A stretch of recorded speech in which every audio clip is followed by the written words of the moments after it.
આપણે કોઈના ઘરે બારણું ખોલાવવું હોય, રાત્રે 2 વાગે ગયા હોય, એનો ગેટ બહુ અંદર હોય, એનું ઘર અંદર હોય ને ગેટ પાસેથી આમ કકડાવો.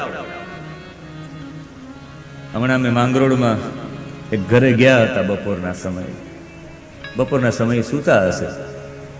મારે પણ કથા વિરામ થઈ હતી, એટલે કથા વિરામ કરીને મને પણ એવું હતું કે એક સ્થાન એવું હતું કે ત્યાં બેસવા જવું પડ્યું. એટલે મેં ખખડાયું ધીમે ધીમે, 1 વાર 2 વાર 5 વાર 7 વાર.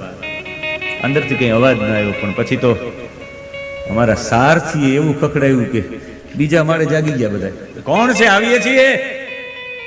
આમ ખખડાયું, એટલું બધું ખખડાયું કે એ અવાજ થયો એવો બધો. એટલે વારંવાર ખખડાવાથી, વારંવાર ઊંચેથી અવાજ કરવાથી, જો અત્યારના લોકો દરવાજો ખોલી નાખતા હોય તો એમ કીર્તન કરવાથી ભગવાન પણ એનો દરવાજો ખોલી નાખે. એટલે કીર્તન કરવાનું, ભગવાનનું નામ બોલે રાખવાનું ઊંચા અવાજે, હરે રામ હરે રામ.